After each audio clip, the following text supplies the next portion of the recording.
"Get her out of my house."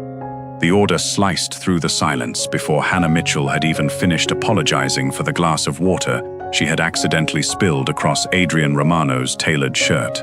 Every guard reacted instantly, but Hannah stayed exactly where she was, clutching the empty tray with trembling hands. "If you're firing me because I spilled water on you," she said, forcing herself to meet the icy stare of the man in the wheelchair, "then at least finish yelling first." Nobody breathed. No one had ever answered Adrien Romano that way. Billionaire, ruthless businessman, secret ruler of one of the world's most feared mafia empires. Paralyzed after a devastating spinal injury, 6 caregivers had already failed him. Everyone expected the 7th to disappear. Instead, Adrien laughed. Why would the coldest man in the city laugh at the woman who had just made the biggest mistake of her career? The laughter lasted only a few seconds, but inside Romano Estate, it felt like history had changed. Every employee stared in disbelief. Some exchanged nervous glances, wondering whether they had imagined the sound altogether. Since Adrien's accident 6 months earlier, the mansion had become a place where conversations were whispered and footsteps were softened. His frustration hung over every hallway like a storm cloud. 6 professional caregivers had arrived with flawless resumes and polished confidence. None had lasted longer than a week. Hannah had managed to spill water on him within 5 minutes. By every logical standard, her employment should have ended before the paperwork was complete. Adrien wiped a sleeve across his damp shirt and looked at her with narrowed eyes. His laughter faded, replaced by the familiar expression everyone feared. "You're unusually calm," he observed. "I've already imagined getting fired at least 12 times since breakfast," Hannah admitted. "Reality can't be much worse." A few members of the security detail instinctively looked down, hiding smiles they dared not reveal. Adrien noticed. "So," he said slowly, "you embarrass yourself often?" "Professionally," she sighed. "Personally too, if I'm being completely honest." Another tiny laugh escaped him before he caught himself. For reasons he couldn't explain, her honesty felt strangely refreshing. Every specialist before her had entered his home, treating him like an impossible assignment. They watched every word, calculated every movement, and feared making mistakes. Hannah had already made several, and somehow she seemed less interested in protecting her reputation than in making sure he was comfortable. Threat. Liam Foster arrived moments later, expecting another resignation letter to prepare. Instead, Adrien simply said, "She stays." The physician blinked. "Are you certain?" "I didn't stutter." Liam hid his surprise behind a professional nod, though relief quietly settled inside him. For months, he had searched for someone capable of reaching the patient beneath Adrien's carefully constructed walls. Perhaps technical perfection had never been what Adrien truly needed. Hannah spent the remainder of the morning learning the routines of the mansion. She memorized medication schedules, rehabilitation equipment, nutritional requirements, and emergency procedures. Then she walked directly into a half-open door. The dull thud echoed through the corridor. Several housekeepers gasped. Hannah rubbed her forehead before laughing at herself. Well, at least the door won. Even Adrien, watching from the end of the hallway, couldn't suppress the corner of his mouth lifting. Over the following days, the pattern continued. She dropped a stack of therapy bands. She nearly sat on a remote control. She confused his black coffee with her own decaffeinated cup before catching herself at the last second. Every mishap was followed by the same response. Not panic, not excuses, but an awkward smile and a determination to keep going. What surprised Adrien most wasn't her clumsiness. It was what happened afterward. She never treated him like a helpless patient. She spoke to him as though recovery was simply another difficult destination instead of an impossible dream.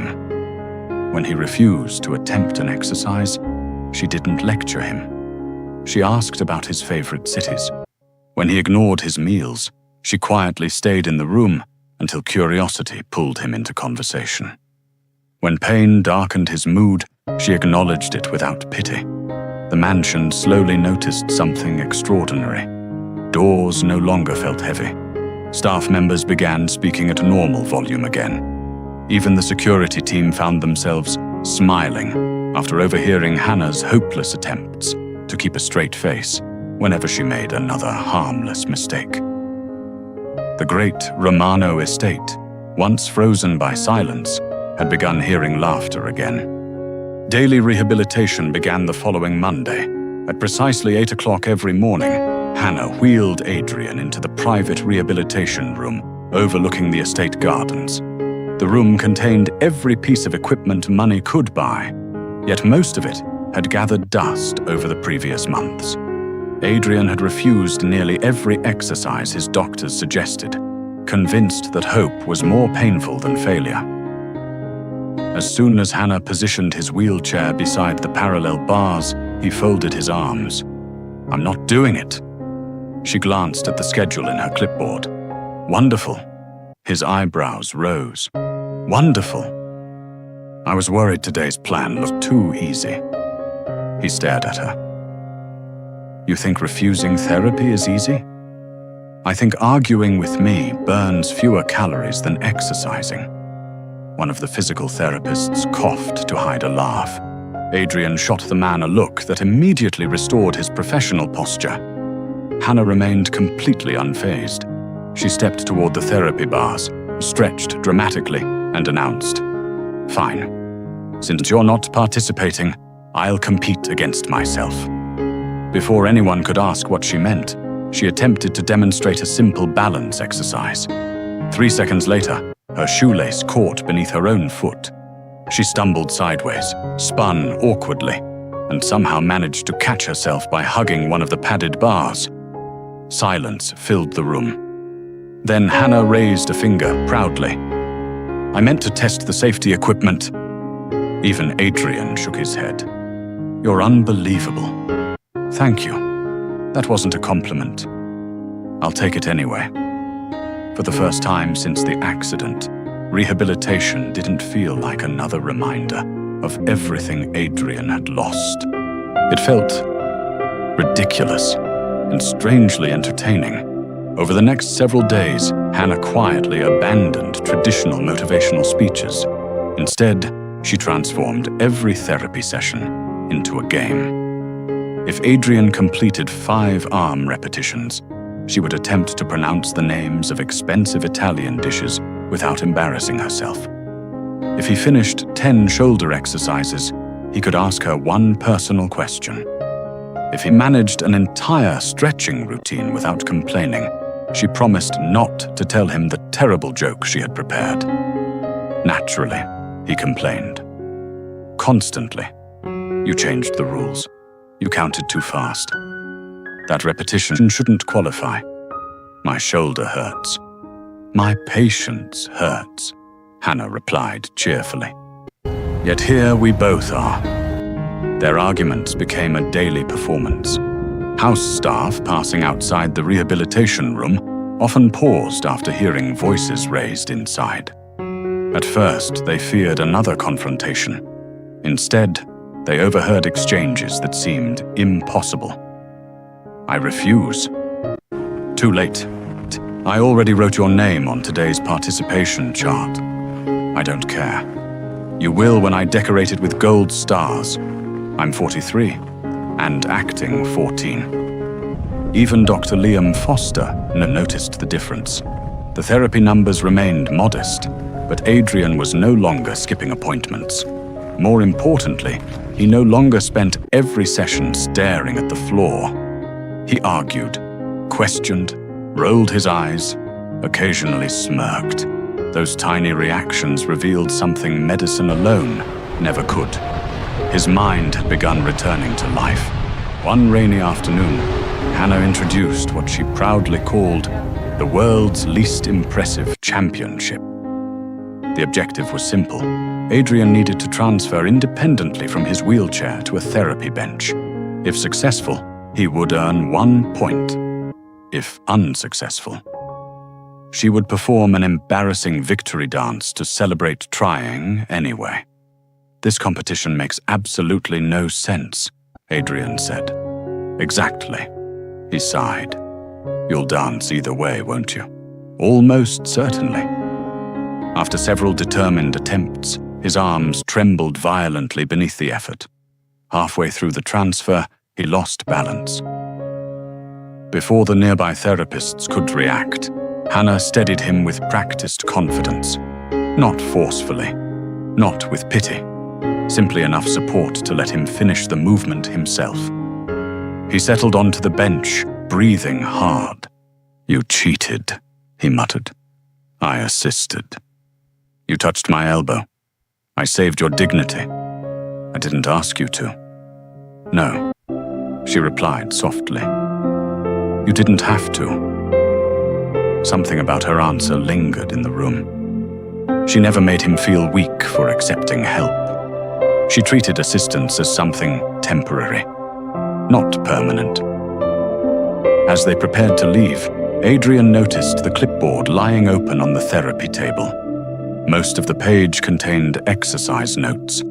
Near the bottom, however, Hannah had scribbled a sentence inside a small box. Today's goal isn't walking. Today's goal is believing tomorrow might be different. He read it twice before quietly closing the clipboard. He didn't mention it. Neither did she.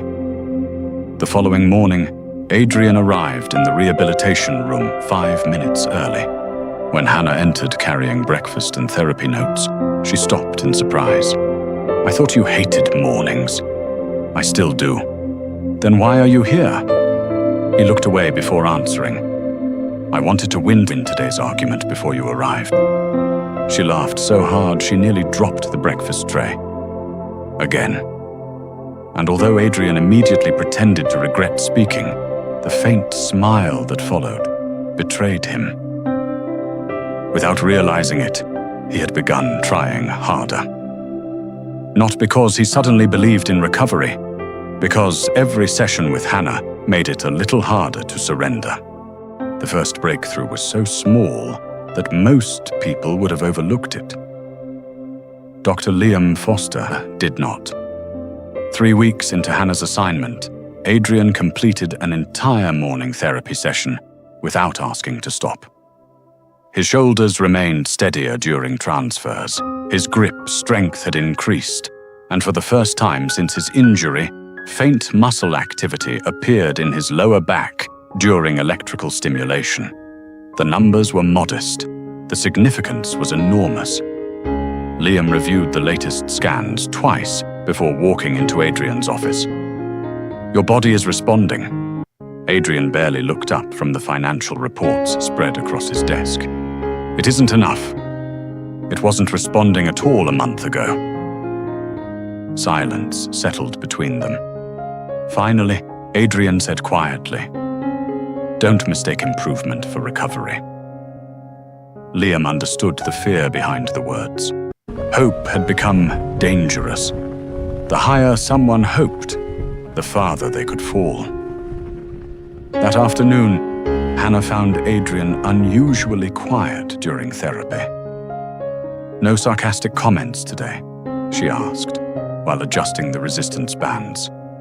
I'm conserving energy. For rehabilitation? For surviving your motivational speeches?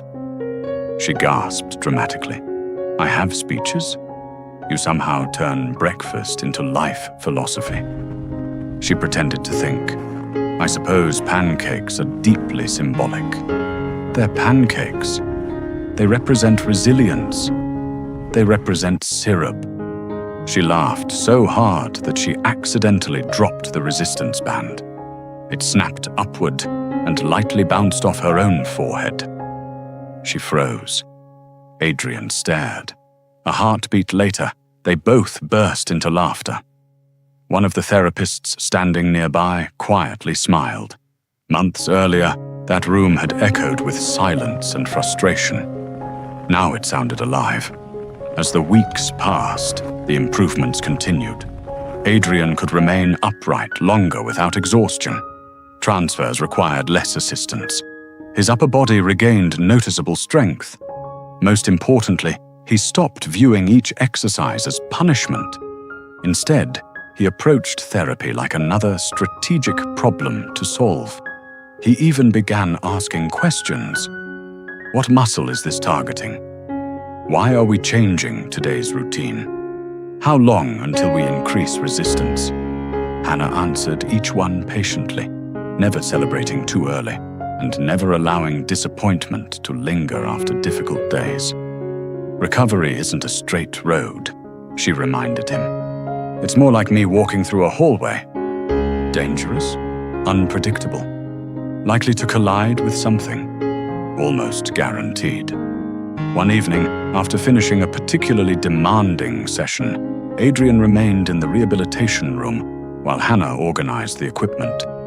Without looking at her, he asked, "Why rehabilitation?" She paused. "No one's ever asked me that." "I'm asking now." She carefully folded a therapy towel before answering. "My father spent 2 years learning to walk again after a construction accident." Adrien turned toward her. "I was 16. Everyone focused on whether he'd ever walk." She smiled softly. "I focused on whether he'd ever laugh again." "And?" "He did." She placed another resistance band into its drawer. It happened long before he took his first step. Adrien listened without interrupting. "I realized something," Hannah continued. "Broken bodies aren't always the hardest part. Broken hope is." The room grew quiet. Adrien recognized the truth immediately, because he had spent months protecting himself from exactly that feeling. He had accepted paralysis more easily than vulnerability. Later that night, unable to sleep, Adrien found himself replaying the conversation. He realized something uncomfortable. He knew surprisingly little about Hannah. He knew she preferred tea over coffee because she spilled less of it. He knew she hummed softly while organizing therapy equipment. He knew she apologized to furniture after accidentally bumping into it. He knew every member of the household smiled more whenever she entered a room. But he knew almost nothing about the woman herself. The following morning, he noticed something else. She arrived wearing the same warm smile as always. Yet beneath it rested unmistakable exhaustion. Dark circles shadowed her eyes. She quickly adjusted her sleeves before greeting him. "Good morning. You barely slept." "I'm fine." He studied her expression. "You lied." She laughed lightly. "I didn't realize billionaires specialized in diagnosing fatigue. They specialize in observing people." She busied herself preparing the therapy equipment. "It's nothing." But Adrien had already noticed the hesitation whenever she caught her reflection in the glass doors. Later, while she spoke with Dr. Liam Foster outside the room, Adrien unintentionally overheard part of their conversation. "I'm sorry," Liam said gently. "You shouldn't let strangers get to you." "I'm trying not to. They're wrong." "I know." A brief silence followed. Then Hannah sighed. "Sometimes I wonder if people ever notice anything beyond my weight, or the fact that I'm always tripping over myself. They notice far more than that." "I hope so." She smiled, though her voice sounded less certain. "Some days I just forget." Adrien remained perfectly still inside the room. For weeks, she had filled his days with optimism, jokes, and unwavering patience. He had assumed confidence came naturally to her. Now he understood. Her humor wasn't proof that life had been easy. It was how she carried burdens without placing them on anyone else. When Hannah returned, she found Adrien waiting beside the therapy bars, without being asked, without complaint. She blinked in surprise. I thought today's session started in 10 minutes. It does. Then why are you already here? He reached for the parallel bars, determination replacing hesitation. I don't like wasting your time. The words were simple, yet for Hannah they meant more than another successful exercise. Because for the first time since they had met, Adrien Romano wasn't fighting rehabilitation simply because someone expected him to. He was fighting because someone believed he still had a future, and little by little, he was beginning to believe it too. By early autumn, Adrien's progress had become impossible to ignore. He still relied on his wheelchair for most of the day, but he could now stand for brief moments with support. His physical therapist spoke cautiously about the possibility of walking again. Dr. Liam Foster refused to predict timelines, yet every new evaluation ended with a little more optimism than the last. The Romano Foundation decided to celebrate its annual charity gala with greater fanfare than ever. The event gathered hospital directors, influential business leaders, celebrities, and international donors beneath one glittering ballroom roof. Officially, the evening honored advances in rehabilitation medicine. Unofficially, it marked Adrien Romano's first major public appearance since his accident. Hannah had no desire to attend. She preferred therapy rooms to grand ballrooms and comfortable shoes to designer heels. But Adrien insisted that every member of his rehabilitation team be recognized. "You belong there," he told her. "I'm the one who carries the resistance bands." "Exactly." She laughed nervously. "I'll probably trip over the red carpet." "You probably will. And you're still inviting me." "I've accepted that accidents follow you." She rolled her eyes. I'm choosing to believe that was almost a compliment. It was. For once, neither of them joked afterward. The evening arrived with flashing cameras and endless applause. Adrien entered the ballroom, surrounded by executives and security personnel, his wheelchair moving confidently through rows of distinguished guests. Although he remained seated, his posture reflected the authority that had built both an international business empire and a hidden criminal organization feared across the world. When Hannah entered several minutes later, conversation noticeably shifted. She wore a simple navy blue evening dress that complemented her natural curves without trying to hide them. She had spent nearly an hour convincing herself to attend, only because she believed Adrien deserved to see familiar faces supporting him. Even so, she immediately felt out of place among tailored tuxedos and glamorous gowns. Isabella Vance noticed. Elegant as always, the foundation's director greeted donors with flawless grace before deliberately crossing the ballroom toward Hannah. "My goodness," Isabella said loudly enough for nearby guests to hear. "You actually came." Hannah smiled politely. Mr. Romano invited the rehabilitation staff. How inclusive. Several guests exchanged uncomfortable glances. Ignoring them, Isabella continued. "I assumed someone would explain the dress code." Hannah looked down at her gown. "I thought this was appropriate. For a hospital fundraiser?" Isabella tilted her head with a practiced smile. "Perhaps. For representing Adrien Romano." Her expression hardened. "Not quite." The surrounding conversations gradually quieted. People sensed something unpleasant unfolding. "You are undoubtedly kind," Isabella continued, "but appearances matter." She gestured lightly toward the crowd. "Mr. Romano is one of the most influential men in the world. He deserves elegance, poise, refinement." Her eyes slowly traveled over Hannah before returning to her face. Not someone remembered for knocking over coffee cups and stumbling into furniture. A few uncomfortable laughs escaped from distant guests who desperately wished to avoid becoming involved. Each one landed like another bruise. Hannah felt heat rise into her cheeks. For a brief moment, she considered defending herself. Instead, she remembered every patient who had once trusted her with their most vulnerable days. She straightened her shoulders. "I'm sorry if my presence embarrasses you." Isabella smiled. I'm relieved you understand. Hannah simply nodded. I hope the evening raises a great deal of money for the foundation. Without another word, she quietly turned and walked toward the nearest exit. No dramatic confrontation, no tears, no angry speech. Just quiet dignity. From across the ballroom, Adrien had witnessed every second. He had been speaking with investors when he noticed Hannah standing alone. Then he saw Isabella approach. He couldn't hear every word. He didn't need to. He recognized Hannah's expression immediately. It was the same brave smile she wore whenever strangers judged her before knowing her. By the time Hannah reached the entrance hall, Adrien had already ended his conversation. Ignoring surprised executives, he wheeled himself toward the exit as quickly as he could. His security team hurried behind him. Outside, Hannah stood beneath the evening lights, taking slow breaths. She heard the wheelchair before she saw him.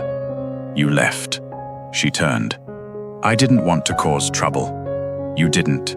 His voice remained calm. Someone else did. She attempted another smile. It's only words. No. Adrien's eyes never left hers. It was cruelty disguised as sophistication. For several long seconds, neither of them spoke. Finally, Hannah laughed softly, though sadness lingered beneath the sound. I suppose Isabella isn't entirely wrong. I am clumsy. I don't exactly fit into glamorous charity galas. Adrien answered without hesitation. Do you know what everyone inside that ballroom has been discussing tonight? She shook her head. They've been congratulating me for fighting to recover. He looked directly at her. None of them know the person who convinced me recovery was worth fighting for. Hannah's eyes glistened. Before she could respond, the ballroom doors opened again. Several board members appeared, searching anxiously for Adrien. They found something none of them expected. The feared Mafia boss wasn't angry about a failed business deal. He wasn't negotiating contracts. He wasn't protecting his reputation. He was furious because someone had humiliated the woman who had quietly rebuilt his hope. And for the first time since his accident, his anger had become deeply, unmistakably personal. The following morning, Romano Global Holdings woke to rumors. By noon, they had become certainty. Every executive, board member, and foundation director received an urgent notice requiring immediate attendance at a special meeting. No explanation accompanied the invitation. Those who knew Adrien Romano well understood exactly what that meant. Something significant had happened. Inside the executive conference room, silence settled long before Adrien arrived. Isabella Vance entered with perfect composure, convinced the previous evening had merely removed an embarrassing distraction from Adrien's life. In her mind, she had protected the Romano name from unnecessary ridicule. When the doors finally opened, every person in the room stood. Adrien rolled to the head of the table, accompanied only by Dr. Liam Foster. No assistants, no speeches, no greetings. He placed a single folder on the polished table. I've reviewed yesterday's security recordings. Several executives exchanged uneasy glances. Isabella remained calm. I'm pleased to hear the Foundation's event received such careful attention. It did. Adrien's voice carried no emotion. So did your behavior. The room became perfectly still. He pressed a button on the conference monitor. Without dramatic editing or commentary, the surveillance footage replayed Isabella's conversation with Hannah exactly as it had happened. Every insult, every carefully disguised humiliation, every smile intended to wound. No one interrupted. When the recording ended, the silence felt heavier than before. Adrien slowly looked around the table. Our foundation exists for one purpose: to restore dignity to people facing life's greatest challenges. His eyes settled on Isabella. You used its stage to destroy someone else's. She opened her mouth. I was protecting your reputation. My reputation? He leaned slightly forward. The woman you mocked has spent months protecting something far more valuable. My will to live. The words struck the room harder than anyone expected. Several board members lowered their eyes. Even those unaware of Adrien's emotional journey understood they were witnessing something deeply personal. Isabella attempted one final defense. With respect, Adrien, appearances matter. They always have. You deserve someone polished, someone sophisticated, someone worthy of standing beside a man of your position. Adrien answered without raising his voice. I have spent my entire life surrounded by polished people. He paused. Very few possessed genuine kindness. His gaze never left hers. Hannah Mitchell walks into walls. She spills coffee. She apologizes to furniture. Soft laughter escaped several executives before immediately fading. But every room she enters becomes kinder. Every patient believes tomorrow is possible because she refuses to stop believing first. He closed the folder. As of this moment, you are removed as director of the Romano Foundation. Shock swept across the room. Effective immediately, Isabella's confidence finally cracked. You can't dismiss years of my work because of one caregiver. No, Adrien replied evenly. I'm dismissing you because you forgot the purpose of the foundation you were trusted to lead. Security personnel quietly stepped forward. Without another argument, Isabella gathered her belongings and left the room. No one spoke until the doors closed behind her. Then Adrien looked toward the remaining board members. If anyone here believes compassion weakens leadership, you are free to resign today. Nobody moved. The meeting ended minutes later, yet Adrien found himself thinking about only one person, Hannah. He expected to find her preparing afternoon therapy. Instead, Dr. Liam Foster approached him outside the rehabilitation room, carrying a sealed envelope. She asked me to give you this. Adrien frowned. What is it? I think you should read it yourself. He opened the envelope. The first line tightened something inside his chest. Letter of resignation. He read every word in silence. Hannah thanked him for trusting her. She expressed gratitude for the opportunity to witness his recovery. She apologized if her presence had ever complicated his public image. She insisted his progress no longer depended on her. She believed another caregiver could guide him the rest of the way. At the bottom, she had written one final sentence. You deserve a future without someone constantly making accidental messes around you. Adrien stared at the page for several long moments. Then he folded it carefully. Not once, twice, before placing it back into the envelope. He wheeled himself through the mansion until he found Hannah packing therapy manuals into a storage box. She looked up with an uncertain smile. I hoped Liam would explain. He did. He held up the envelope. I won't sign it. She blinked. You haven't even read the reasons. I read all of them. They're wrong. She lowered her eyes. After last night, everyone saw exactly what Isabella meant. I don't belong in your world. You belong exactly where you've been since the day you arrived. She shook her head. I'm becoming a distraction. No, you became the reason I stopped giving up. The words hung quietly between them. Hannah felt tears threaten, but she quickly looked away. You don't owe me your future. I know, Adrien answered. I'm choosing it. For the first time since his accident, the fearless Mafia boss found himself struggling to express something business negotiations had never required. Gratitude, trust, need. He took a slow breath. When 6 experts failed, you stayed. When I refused therapy, you came back the next morning. When I believed my life was over, you never argued. You simply acted as if tomorrow still existed. He extended the resignation letter toward her. Then, deliberately, he tore it cleanly in half. And then again, the pieces slipped quietly into the nearby wastebasket. There, his voice softened. Problem solved. Hannah couldn't stop the laugh that escaped through her tears. "You know that's not how paperwork works." "No," he finally smiled. "But it's how hope works." For the first time, neither of them looked away. Neither realized they had already crossed the invisible line between patient and caregiver. Not through dramatic declarations, not through impossible promises, but through countless ordinary days in which two wounded people had quietly begun saving each other. Winter arrived quietly, carrying with it a rhythm no one inside Romano Estate would have believed possible just a few months earlier. Rehabilitation was no longer something Adrien endured. It had become part of his life. Every morning began the same way.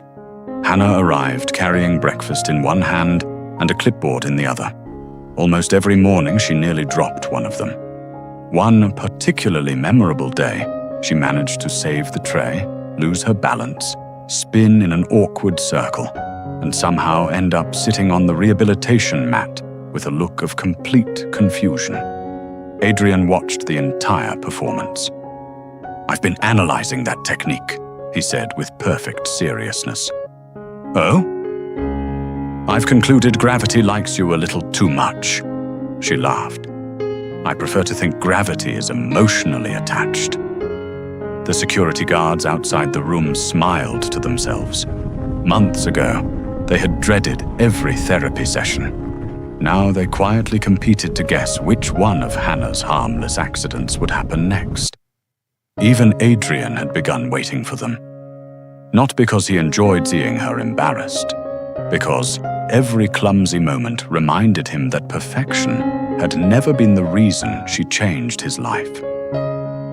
She simply refused to stop showing up. As Adrien's strength returned, therapy became increasingly demanding. Standing exercises lasted longer. Weight-bearing drills grew more challenging. His legs, once almost completely unresponsive, slowly remembered movements they had forgotten. Progress remained painfully slow. Some mornings brought improvement. Others brought frustration. On difficult days, Adrien's temper occasionally resurfaced. One afternoon, his knees buckled halfway through a standing exercise. Before Hannah could steady him, he lowered himself back into the wheelchair with visible anger. "This is pointless. It isn't. I've been doing this for months." "Yes, and I'm still counting seconds instead of steps." She knelt until they were at eye level. "Do you remember your first therapy session?" "I remember refusing to participate." "You also couldn't transfer to the bench without nearly exhausting yourself?" He remained silent. "Today you stood for almost 90 seconds. 90 seconds isn't walking." "No," she smiled gently. "But 90 seconds used to be impossible." He looked away. "I hate needing help." "I know. I hate feeling weak." "I know. I hate disappointing everyone." This time, Hannah answered immediately. "You're not." She reached into her therapy bag and removed something unexpected. A small notebook. Its pages were worn from constant use. "I've never shown this to you." Adrien accepted it curiously. Each page contained handwritten notes, not medical charts, not treatment schedules. Victories. Day 3. Adrien agreed to finish breakfast. Day 8, first genuine laugh. Day 15, completed every exercise without leaving the room. Day 24, asked his first rehabilitation question. Day 41, smiled at her housekeeper. Day 56, encouraged another patient during hospital evaluation. The entries continued for months. Some described physical achievements, many did not. Adrien slowly turned another page. Day 97. Stopped calling himself broken. His throat tightened. "I don't remember saying that." "You stopped saying it." She smiled. That mattered more. He closed the notebook carefully. "You've been recording all of this?" "I promised myself I'd remember every victory." especially the ones you couldn't see. For several moments, neither spoke. Outside, snow drifted quietly beyond the tall windows. Inside, something heavier than silence settled between them. Gratitude. A few weeks later, Dr. Liam Foster adjusted Adrien's rehabilitation plan one final time. The next phase won't be easy, he warned. It will probably be the hardest yet. Adrien nodded. When do we start? Liam smiled. That's the first time you've ever asked me that. The final stage focused on independent standing and assisted walking. Parallel bars became Adrien's daily battlefield. Each attempt demanded enormous concentration. Each step required muscles that had spent months relearning their purpose. Hannah remained beside him every time. Never pulling, never dragging. Only close enough to catch him if necessary. One cold morning, after nearly 4 months of relentless therapy, Adrien wrapped both hands around the parallel bars. His breathing slowed. The room fell completely silent.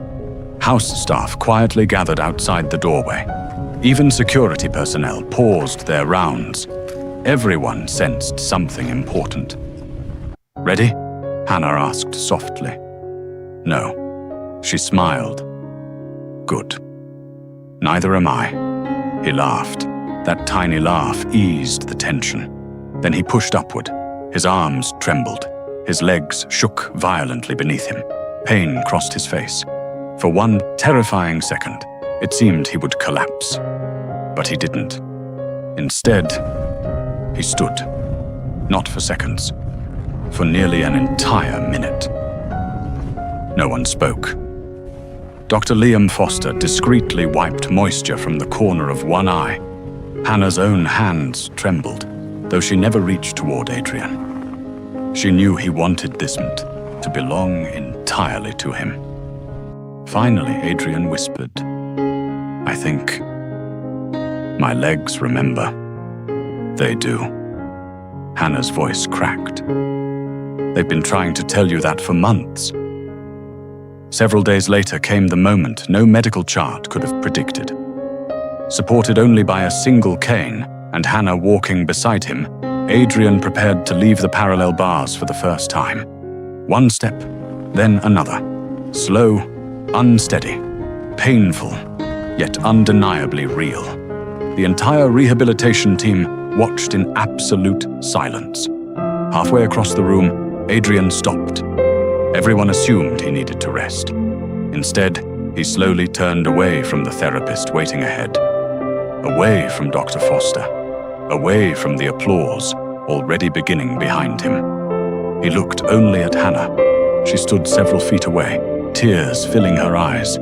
Without a word, Adrien changed direction. Each step demanded every ounce of determination he possessed. His legs trembled. His breathing grew ragged. Still he continued. Toward her. Only her. When he finally reached her, neither of them spoke immediately. Hannah instinctively reached out, afraid he might lose balance. Instead, Adrien gently took both of her hands. I thought, he said quietly, struggling to steady both his voice and his breathing, that my first steps should lead to the person who never stopped believing I'd take them. Tears slipped freely down Hannah's cheeks. You did this?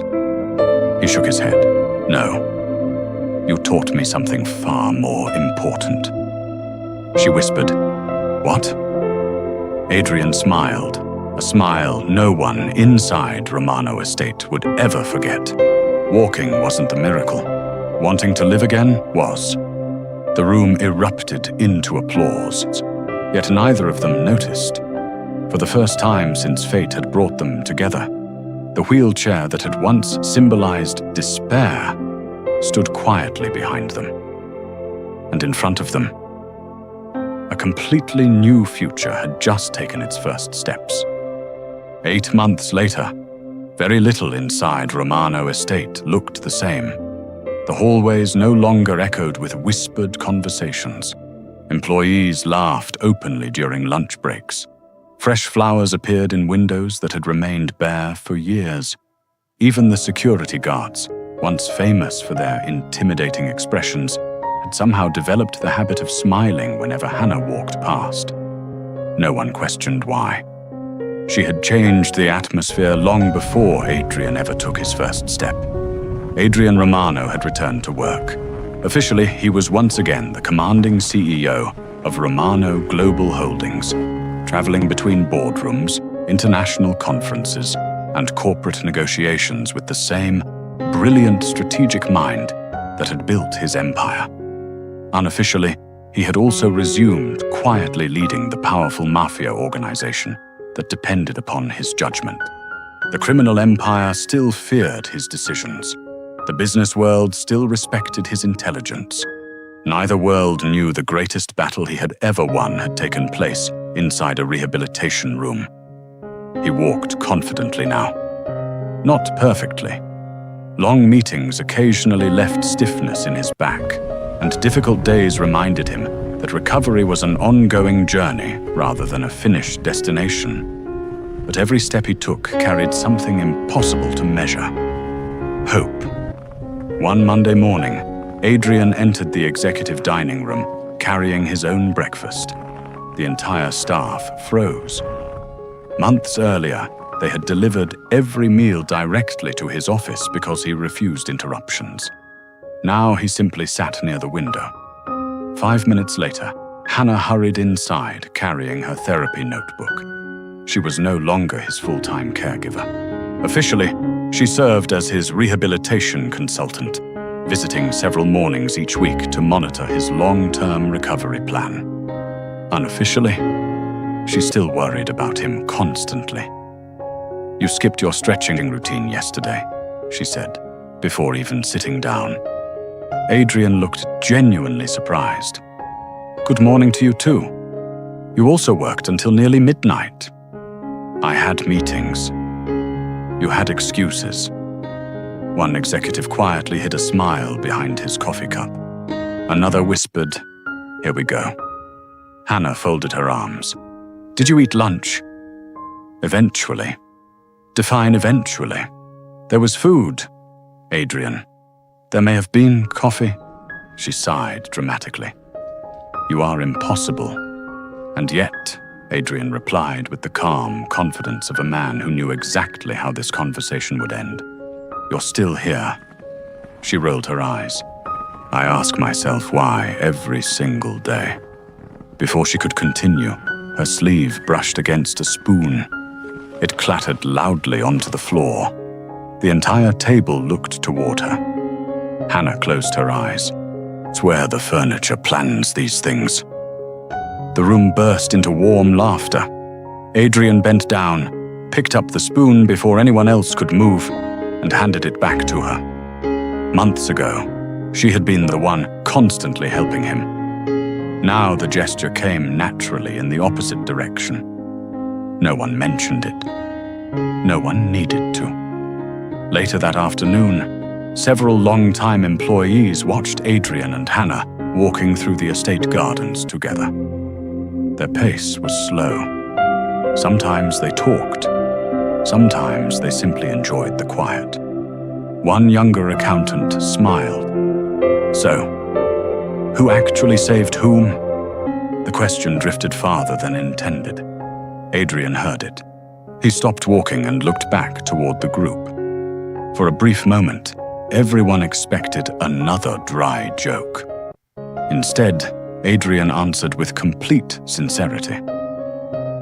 "I thought I hired someone to help me walk." His eyes found Hannah. A gentle smile softened the strength that had once intimidated entire boardrooms. Instead, she taught me how to live again.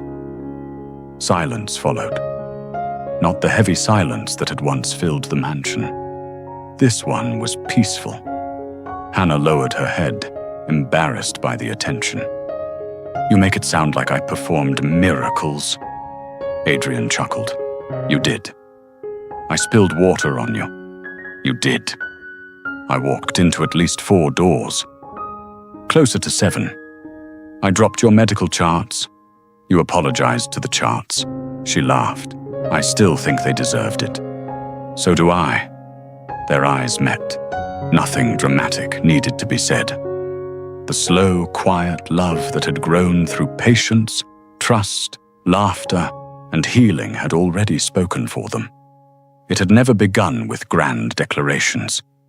It began with a woman brave enough to stay after making the most embarrassing mistake of her career, and with a man courageous enough to laugh when everyone expected anger. People often search for miracles in extraordinary places.